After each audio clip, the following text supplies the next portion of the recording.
Good morning to all. I am very happy to meet you all in this precious occasion. We have all joined hands together in this 7-day online FDP program initiated by Internal Quality Assurance Cell of our college, that is Arulmigu Palaniyandavar Arts College for Women Palani, and the topic New Directions and Dimensions in Higher Education. I first and foremost thank our Principal Madam Dr. N. Bhuvaneshwari, who gave full freedom to take up this initiative. Following this, the captain of the crew, that is our IQSC coordinator, Mrs. P. Selvi, who made this ship float without any disturbance. And I have a privilege to thank my co-coordinator and an IQSC member, Dr. R. Kalayarasi, Director of Physical Education, who gave her shoulder to share the work. Finally, now I am in a position to welcome our resource person, Aruna Devi, Assistant Professor, Department of Computer Science, Christu Jayanti College, Bangalore, who is going to elaborate a lecture on use of e-resources in teaching and learning, because it is a need of an hour. I wholeheartedly welcome you, madam. We are very confident that we have made the lockdown period as a useful and resourceful one. Have a nice day. Be safe. Be alone. Now I hand over the session to our resource person. Thank you. All the best.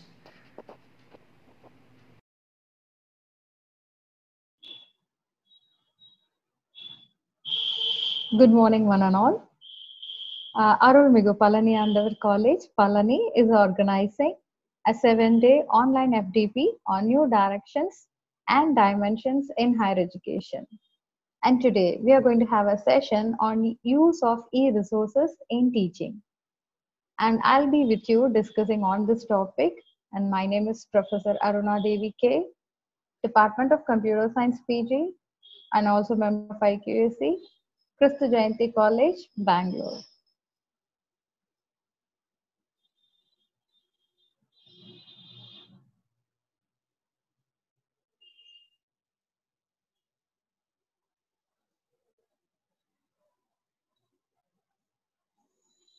Yeah. Okay. So we have taken the topic, the use of e-resources in teaching. So, being a teacher, each and every one of us are having variety of resources in our teaching methodology, starting from the notes, books, or it could be some kind of animations, or it could be some videos, or so many things we are using in the teaching so that our kids can understand very well and also to develop their knowledge. So recently, we teachers, you know, suddenly become a very expert in these online classes, work from home, online meetings, webinars, virtual FDPs, online course quiz, online conference. Though we are talking about all these things for the past, almost 5, 6 years, but then recently in these 3 months, these are a buzzword for all of us. So we become masters in all these things, I hope. So this FTP itself is one, acknowledgement for that. So what actually we are trying to do that, in this pandemic situation where we shut down everything, starting from, temples to and schools and markets and everything, still we opened our education, we opened our knowledge sharing through these kind of platforms, which we can call it as e-learning. So the core word for everything is e-learning. So we know what is actually an e-learning. So learning is happening in colleges and schools where a teacher is coming and then sharing knowledge and making the kids to understand the concepts. All these things are happening in the traditional classroom. But when it comes to e-learning, what we say is the same learning is happening, but then it is outside the classroom by using some electronic technologies that has the access to the curriculum. So here we say we are having the access to the educational curriculum outside the classroom. We are not physically attending, we are not physically sitting, but then we are able to connect to the teacher, we are able to connect to the learning environment and acquire the resources. We are saying paragraphs and paragraphs, so many definitions we can give. But then ultimately, why we need to switch from learning to e-learning? So the first thing everyone knows, it is technologically friendly. So what do you mean by technologically friendly? So I don't need to carry anything. If it is a book I need to carry, I need to take it from library, or I need to pay for it. All these things are there. But now, in case of e-learning, I don't need to do anything. I can have a gadget, I can have a device, I can connect to the internet, or I can connect to the server where I want to acquire the resource, and I can easily access the contents. The second thing we are talking about, e-learning provides a learning friendly environment. What do you mean by learner friendly? So if I have a book, I want to access a particular chapter, I need to go to the table of contents, or I need to check the index, I need to manually go to the page and then do. But imagine what we are doing with Google. You type the keyword and hit enter, you get a lot of links where you find the similar content, and you choose the best which is actually addressed to your specific need, and then open it and then access it. So that's what we call it as a learner friendly environment. This is provided by e-learning more than the normal classroom learning environment. And the best thing about the e-learning, we say it is a learner centric. It is not a teacher centric, but it is a learner centric. So it actually supports a self-instructional model also. What do you mean by that? Does it say that the teacher is not needed? No. The teacher is there. The teacher has the materials.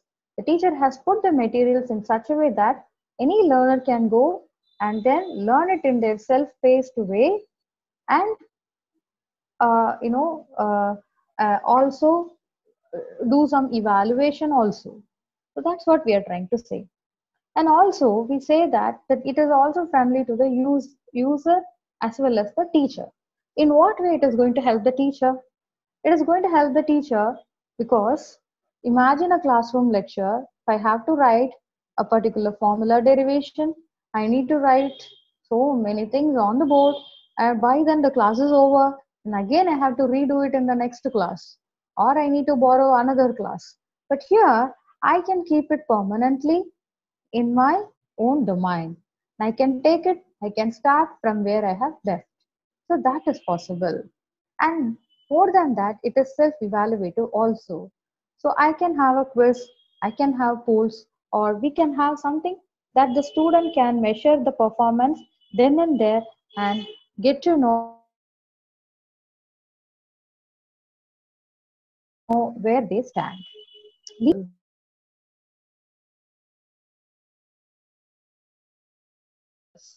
So what do you mean by e-resources?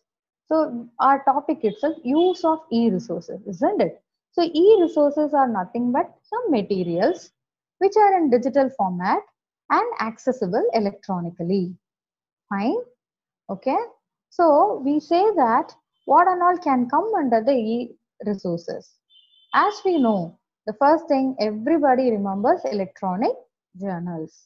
It can be electronic books also, online database in different formats. It can be a simple PDF file, or also it can be web pages and more. So there are people keep adding that this also can be a e-resources. That also can be the e-resource. So many things are there. Okay. So now let us go and follow some kind of category, and we'll try to learn the things. Okay. So if I say e-resources, I'm going to fix a minimum category. Number one, I'm starting with MOOC. Number two, courseware, ebooks, e-journals, softwares, thesis and dissertations, and school also. Let's go one by one. So let me start the first thing, MOOC. So what is MOOC? MOOC is Moodle Open Online Courses. So what are they? The moment when we say about MOOC, everyone remembers Swayam, right? So it is a Moodle Open Online course mainly aimed at unlimited participation and open access via the web. So we know about NPTEL lectures also. Imagine it was a high time to sit in a IIT colleges and learn from IIT professors and all. But now it is made so easy. The professors' lectures are available in the web. Just go, enroll for a course, learn it, and then do a evaluation also, right? So this is a complete course. When we say course, it's a subject. So we'll take a particular topic. Under the topic, the professor will be explaining the concept through a video and some PDF files and some worksheets also. And periodically there will be a quiz which assess your performance, right? So when we say about this massive open online courses, so we know the SWAYAM, NPTEL, EDX, and then Sailor, Coursera, Harvard, Academic Earth, and so and so. So all these things, I'll give you a sheet where you can find so many other links also where you find massive open online courses. The second one, we are going to talk about courseware. So in what way this massive course and then this courseware are, little bit similar and little bit different is, again, we say that it's an educational material and it is intended as a kits for the teachers or the trainers or sometimes for the student also. So this can be called as a teaching aid. So the teacher will be using it for teaching. So mainly it is put together as a particular course content. So here also we have lot of web links available where you can find out the courseware belongs to the respective texts. Moving on to the next e-resource is the ebook, which everybody are talking about it. So everybody we know what is the ebook. For some people, ebook is a PDF file. For someone, it is a website. Ultimately, what should be there in an ebook? So we say that it is actually an electronic version of a printed book which can be read on a computer or specifically designed handheld device. Okay, so the contents are prepared for a particular course. So I'll be choosing a particular subject or a course, and then we'll be putting the contents, multiple contents under the course. So if I'm taking a paper called as programming in C, then we will be having unit 1, unit 2, unit 3, unit 4, unit 5. So under each and every unit, again you will be having topics, right? Introduction, and then the program structure, then declaration, library functions. Like that, we will be having each and every topic. So you have your course. The course is divided into modules, and then under the modules also you can have again subdivisions. So we have the contents as per the modules. So what we are going to do is, we are going to put it in a framework where we'll keep the topic names to the left hand side, and when I'm clicking on a particular topic, the content will be spread in the right side of the window. This is what the traditional ebook looks like. We all have seen. So I'm showing you one example. This is an example ebook for Excel. So you could see in your left hand side, date, time, functions, and something and all displayed, right? So these are the things which are related to Excel. So the moment when I click date and time function, so you could see here date and time function. So when I click on this, to my right hand side, I could see the contents are spread. And here again in date and time function, I have multiple functions. So I can see date, date val, days, all these things. So again, I can see something different here. So when I click on this topic, again, I'll be taken into the minute details of the respective title. So you can have as many hyperlinks and you can tag all these things together and put it as an ebook. Okay. So this is one example I'm showing. So this could be either in the website or this could be a PDF file. Your normal Word file also you can make it and convert to a PDF file. But you have to be very specifically give the hyperlink. Okay, so the table of content has to be there, just like how the model of book is there. The same way this model also should be there. So you will be having a title page, you will be having the author profile, you will be having the table of contents, you will be having list of figures, and all these things will connect to the respective pages. Okay, So this is an example for ebook. Okay, so as I said, it is an electronic version, and you could see some of the links. There are many books links available, and here also I have given few. Doa books, PDF Drive, free ebooks, like that there are so many. Okay, so what is this actually showing? I can go to this hyperlink page, I can go to this particular domain, I will be able to download the ebooks. So here, if in the previous link also, when we saw MOOC and then courseware, we have seen this hyperlink. So this hyperlink says that you go to the link, and then there you find n number of courses in MOOC. You go to this page, you find n number of ebooks. So that is what we are trying to say.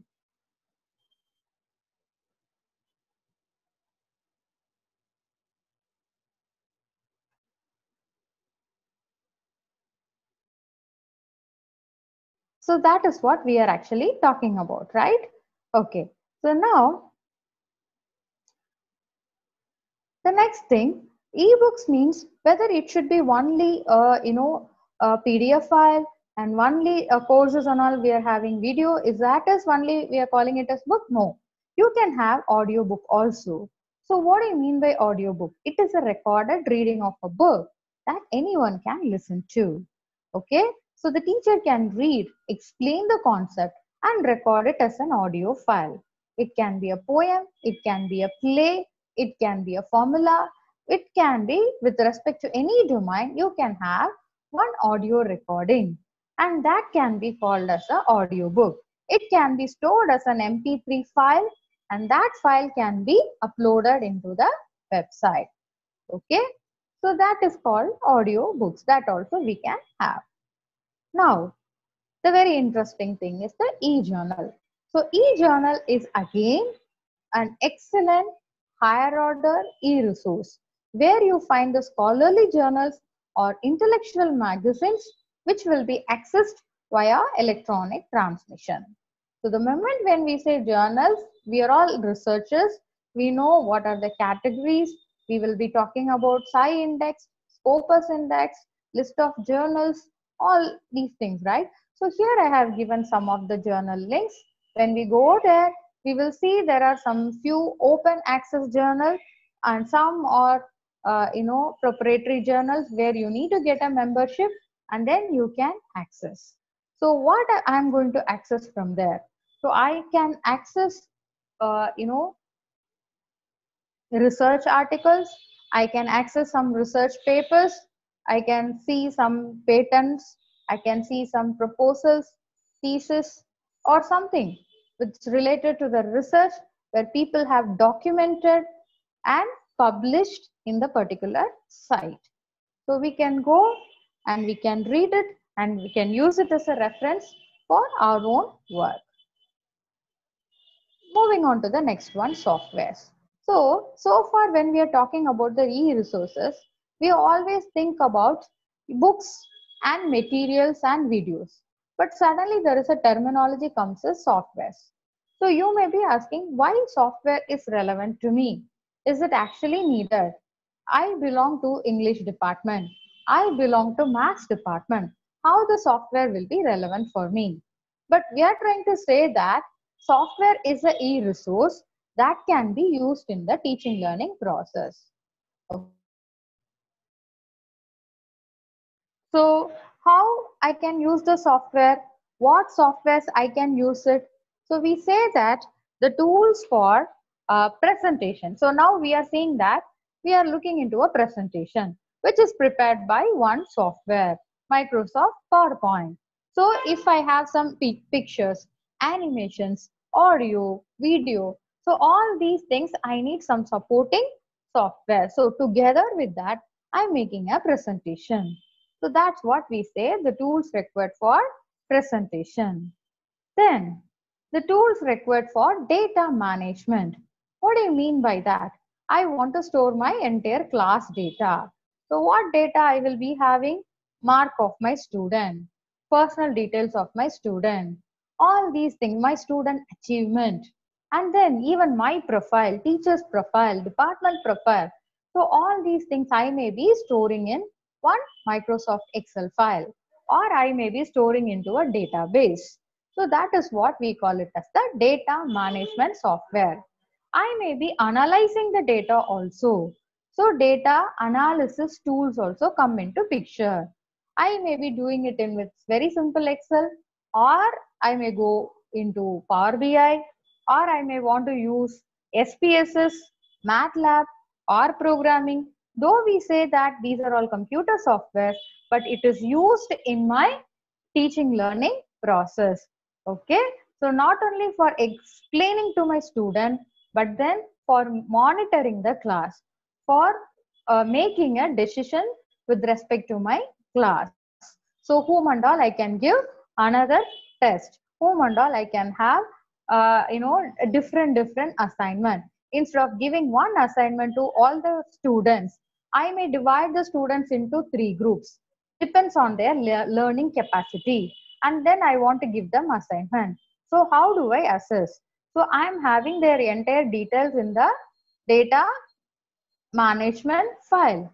So I'll go into it, I'll do a simple analysis, I'll put my students into three groups and assign them. So they also will have a happy quotient that they are able to achieve it, and we also trying to give the work with respect to their knowledge level and trying to enrich. So software doesn't mean that it is only computer science. It actually, we are trying to say that it's all used in the teaching learning process. So where these softwares are available? So there are so many softwares. Few are open source softwares, and there are few softwares which are proprietary softwares we need to buy. So these kind of softwares are available. So we can go to the website. There are so many websites available. I have listed few here. You can go there and you can access those software. So this is one kind of e-resource. So e-resource does not mean that books and videos. It could be a software also. And moving on to the next one, thesis and dissertation. So thesis and dissertation. So it could be a PG, a master's. It could be MPhil research thesis. It could be PhD thesis and dissertations, which carries extraordinary knowledge about a particular domain. So we Indians, we know very well. We have Shodh Ganga. It's a big repository of the thesis and dissertation of all the universities in India. So where we, after our degree, we publish our thesis into the repository. So what is the biggest advantage here? Someone who has done a PhD work on a data science in New Delhi, I can access by simply sitting in Bangalore or Madurai. I can sit and I can access those details, right? And the second, here it is a win-win situation. So first thing is, I am looking into the thesis, I'm getting some knowledge. So I will be use it for my research purpose, and I will quote it in my reference. So the person who published the thesis also got benefited that somebody is following his research. So the research gets extended. It is not stopped at a particular point. Say, if I am not able to continue, after I publish, someone is looking into my thesis, someone is extending my work. So these kind of advantages there when it goes to the triple W. So that is what we are trying to say, thesis and dissertation. And the final thing is the school. So school is nothing but starting from children. Now recently everybody are seeing it, right? Kids from LKG, UKG, they are sitting and attending their school simply in front of computer nowadays. So for a kid level, what are the kind of books needed? What are the kind of learning resources needed? They need lot of variety of lessons. It's not like simply video and a PDF file will be helping them. They may in need of animations, stories, and different activities so that they could understand the things easily and enrich. So we have e-school also. So These are the web links. Now, starting from MOOC, I have given so many examples to you. One thing when you have observed, everything I am giving http:// right? Everywhere we see this triple W. So, what is the connectivity? Always we will be having a doubt. When we say e-resource, if I am preparing a PPT, can I call it as a e-resource? If I am preparing a video lecture, can I call it as a e-resource? So after looking at this, now we have come to one understanding that if I'm preparing a PPT, I cannot call it as a e-resource. Though it is an electronic version, I need to publish in the website. It should go to the website. Point number one. And number two, it should be accessible to everyone. Open educational resources. Everyone should access. So they go to the page and access the resource.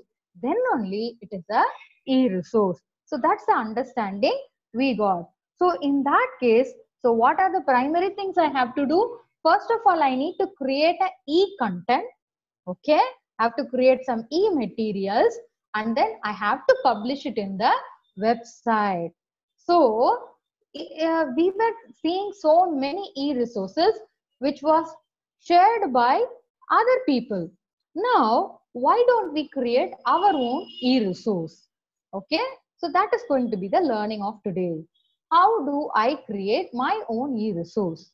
So first of all, if I'm going to be, I have taken an example, one online course. I'm going to show you a small methodology, how we can do it also. So e-resources, if I want to create on my own, so what are the things I need to follow? First of all, I should have a clear course design and objective. So what are we trying to say about the design and objective? So I should say that if I'm creating a particular course, say for example, artificial intelligence. So how I have designed my course, okay? I mean, I'm trying to say the abstract of the course and the objective. Objective is nothing but who can attend this and what benefit they will get after attending my lecture. So objectives followed by learning outcome should be there. Without the learning outcome, I cannot estimate. Now we all are very familiar with outcome based education, right? So when you give all these lectures, it should be, the outcome should be measurable. So I'm having one objective and I should see whether my objective is covered at the end, and I also should be able to measure the outcome. Fine. So I have my course design. After that, I need to have some formats which I am very familiar with. So if I am putting a course, say for example, I'll put it under some 5 modules, 4 modules, and each module some 10 hours. So put it under some formats. And then when I'm making the course content, I need to utilize some existing materials. So I may be having my traditional lecture notes in a PDF form or something like a video. Yes, I can use it. And it is advisable to use more and more diagrams and pictures. Also, it is advisable to use audio. Okay. So multimedia. So when we are creating this e-resource, why are we enforcing multimedia? Because the trainer is virtually connected. So we know very well that a picture can speak more than words. So we want to depend very less on the trainer, and we want to fully rely on the contents which are put up on the website. So the resources will have back-to-back details about a particular content. So keeping that in mind, we have designed this way. Okay, are you getting it? Yeah. Now, how do I do it? So I'm going to take a small steps. It's a suggestion. Okay. So what I can do is, everybody may not be very familiar with the technical thing. So the trainer can much focus on the content development. So the teacher can be one teacher or can be two or three. It depends. So we can say that we are having a content development team. So those people, they'll be much concentrating on developing the content. So as I was telling you, artificial intelligence, that is going to be my course. So what and all going to be the syllabus. Under the syllabus, what and all the notes I'm going to put it. Am I going to include the worksheet? Am I going to include the video lecture? Am I going to include the audio book?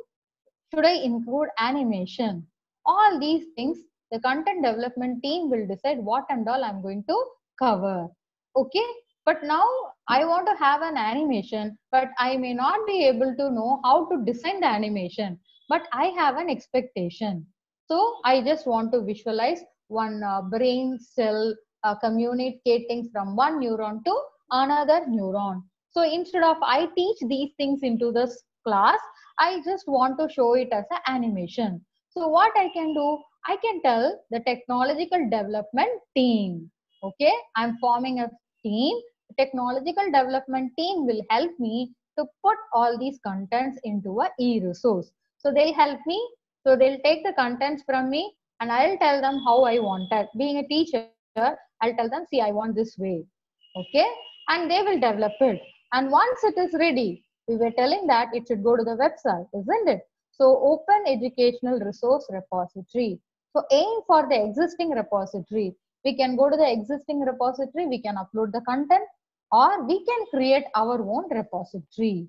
So when we say that, we can proudly say we own a e-resource. Are you getting it? So start from the content and put the technology into it and then publish into the website and your e-resource is ready. Okay, so telling it is very, very easy, right?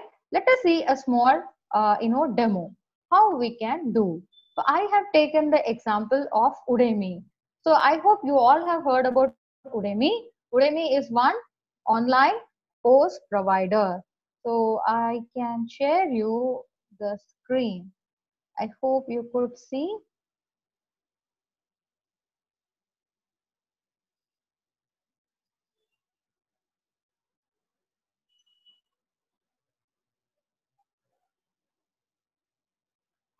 I hope you could see it right now. This is my Udemy account. You could see it is logged under Aruna Devi at kristujayanti.com. So what I can do, I have a lot of courses here. You could see my courses. These are the courses which I have already completed under Udemy. Fine. Now, what is our aim? We are the teacher and we want to create a e-resource and put it in the website. So let's go here. You can see there is an option called as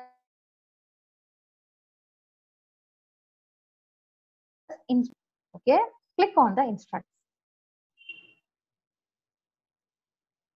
When you click on the instructor, it will take you to this place. So what is that? You can see courses and these are the notices Udemy has put up and come down. When you come, you see there is a new course, right? So now we want to create our own course. So click on new course. The moment when I click on new course, yeah, what I get, they have a protocol, they have a system. So they say that what type of course you are going to make. Course which will create rich learning experience with the lecture, quiz, coding exercise, and the practice test which will help your students for the certification by providing practice. So I can pick up, I can give continue. Okay, I have selected the course. Now, how about a working title? What do you want? What title you want to give? Say, we were talking about this artificial intelligence, right? So I'm going to give artificial intelligence and neural networks. Okay. I don't have contents, but then I'm just starting. And I could see 17 more characters are there. Still, I can keep little more long title also. Okay, I feel my title is fine. Now, they are asking what category it comes in. Does it comes under finance, development, business, IT and software? Which are the categories? So I can say It says something related to IT and software. I'm selecting IT and software. Why? Because when they are putting my course, they will label that this course comes under this. How much time can you spend creating your course per week? Now, see, I have created the title, but I don't have the course content, right? I need to upload my course content. So they say, right now I'm busy. I can work 0 to 2 hours. So per week, I will upload 2 hours. Or I'll work on this, I can work. So 2 to 4 hours also I can work. I have lots of time flexibility. 5 hours I can work. I have not yet decided if I have time. I don't know anything. Let me put this and then create course. Okay. Okay. So as of now, we haven't done anything. We just created the title. So you can see artificial intelligence and neural networks draft 0 minute of video content uploaded. So my template is ready. Now what I'm supposed to do? Start from here. Target your students. Okay. So when I'm trying to target, first of all, I should write the description. What will the students learn in my course? So I should tell them what is the objective and is there a prerequisite. So what the students will learn in this course? So they will learn about the basics of AI concepts and architecture of artificial neural network. Okay, so this is going to be my answer. Okay, I can add as many. I have given this. Are there any other requirements? So I'm going to say basics of data mining. This is another subject. Okay. So if they learn this subject, it is well and good for them. So I'm giving this option. If they learn this, it would be good. Who are your target students? They have given an example. Beginner, Python developers, curious about data science, something. So I can say, so here what can I say? I can say